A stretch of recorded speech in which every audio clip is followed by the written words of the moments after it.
ফেব্রুয়ারিতেই হবে নির্বাচন, পরবর্তী সরকারের কোনো পদে থাকবেন না ডক্টর মোহাম্মদ ইউনূস। শেখ হাসিনার বিচার চেয়ে ট্রাইব্যুনালে সাঈদী মামলার সাক্ষী সুখরঞ্জন বালী। বইয়ে বড় পরিবর্তন, গণহত্যাকারী হিসেবে যুক্ত হচ্ছে শেখ হাসিনার নাম। সংসদ নির্বাচনের রোডম্যাপ ঘোষণা হতে পারে রবিবার, জানালেন ইসি সানাউল্লাহ।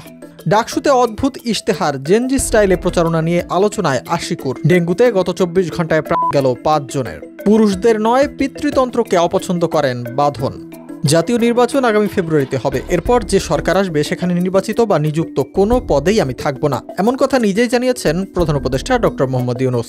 সম্প্রতি যুক্তরাষ্ট্রের ইউটা ভিত্তিক সংবাদ মাধ্যম ডেজার্ট নিউজে নিবন্ধন লিখেছেন প্রধান উপদেষ্টা। সেখানেই গত বছরের গণঅভ্যুত্থান, অন্তর্বর্তী সরকার প্রধানের দায়িত্ব গ্রহণ, সংস্কার সহ বিভিন্ন বিষয় নিয়ে বিস্তারিত বলেছেন তিনি। জানিয়েছেন নির্বাচন শেষে তিনি রাষ্ট্রের সব দায়িত্ব ছেড়ে দেবেন। লেখেন, আমাদের মিশন হলো সব বৈধ ভোটার যেন তাদের ভোট দিতে পারে, যারা প্রবাসী আছেন তারাও। এটি একটি বড় কাজ, কিন্তু আমরা কাজটি সম্পন্ন করতে প্রতিশ্রুতিবদ্ধ। শেখ হাসিনার বিচার চেয়ে ট্রাইব্যুনালে অভিযোগ দায়ের করেছেন সাঈদী মামলার সাক্ষী সুখরঞ্জন বালী। গুম ও নির্যাতনের ঘটনায় শেখ হাসিনার বিচার চেয়ে এদিন আন্তর্জাতিক অপরাধ ট্রাইব্যুনালে আসেন তিনি। নিজের উপর নির্যাতন ও দীর্ঘদিনের ভারতের কারাগারে তাকে আটকে রাখার কথা ট্রাইব্যুনালে জানিয়েছেন সুখরঞ্জন বালী। আইনজীবীরা জানান, সুখরঞ্জন বালী চিফ প্রসিকিউটর অফিসে অভিযোগ দায়ের করেছেন। অভিযোগে বলা হয়েছে তাকে অপহরণ করে আটকে রাখা হয় ও নির্যাতন করা হয়। দীর্ঘদিন ভারতের কারাগারে তাকে আটকে রাখা হয়। আইনজীবীরা আরও জানান, দেলোয়ার হোসেন সাঈদীর বিপক্ষে সাক্ষী দেওয়ার জন্য নানাভাবে তাকে চাপ দেওয়া হয়েছিল।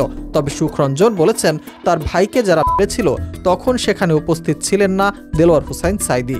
আগামী বছর থেকে পাঠ্য বইয়ে আসছে বড় পরিবর্তন। গণহত্যাকারী হিসেবে যুক্ত হচ্ছে শেখ হাসিনার নাম, এমন কথা জানিয়েছেন উপদেষ্টা আসিফ মাহমুদ সজীব ভুঁইয়া।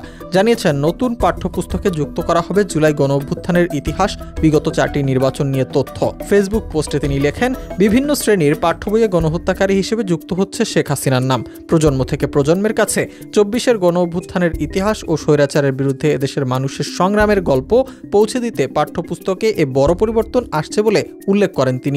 রবিবার ঘোষণা হতে পারে আগামী সংসদ নির্বাচনের রোডম্যাপ, এমন কথা জানিয়েছেন নির্বাচন কমিশনার আবুল ফজল মোহাম্মদ সানাউল্লাহ। এদিন দুপুর 2:30টার দিকে রাজধানীর আগারগাঁওয়ে নির্বাচন ভবনে বৈঠক শুরু হয়। 4 নির্বাচন কমিশনার এবং ইসি সচিবালয়ের ঊর্ধ্বতন কর্মকর্তারা উপস্থিত ছিলেন সভায়। সানাউল্লাহ বলেন, আমরা কর্মপরিকল্পনা নিয়ে বৈঠক শুরু করেছি। আমাদের রবিবার বা সোমবার পর্যন্ত অপেক্ষা করতে হতে পারে। ডাকসুতে জিতলে শিক্ষকদের সাথে সংঘাতে নামবেন জিএস প্রার্থী আশিকুর রহমান। ভিন্ন রকম অদ্ভুত সব ইশতেহার আর জেনজি স্টাইলের প্রচারণা নিয়ে হাজির হয়েছেন তিনি। ইশতেহারে লিখেছেন, ডাকসুতে দাঁড়িয়েছে সবাই, কিন্তু বসে আছে একজনই। ডাকসুতে আগুন লাগাতে চলে এলাম বন্ধুরা। জানিয়েছেন, ক্লাসে উপস্থিতির নম্বর শিথিল করবেন তিনি। বলেন, আমাকে ওই 5 মার্কের জন্য ঘন্টার পর ঘন্টা বস্তাপচার লেকচার শোনা লাগবে?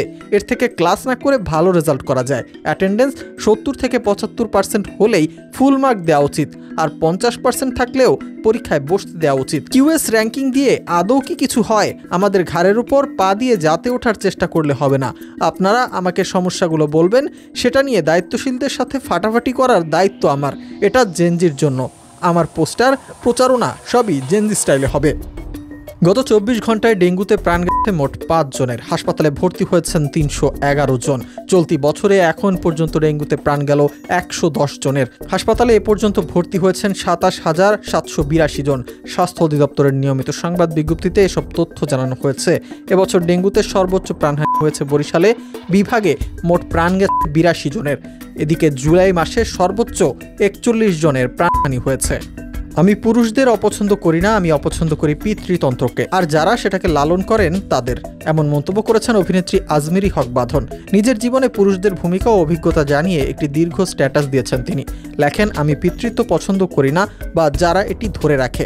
নিজের 2 ভাই সম্পর্কে বাঁধন লেখেন, তারা উভয়ই উত্তরাধিকার সম্পর্কে একটি অসাধারণ সিদ্ধান্ত নিয়েছে।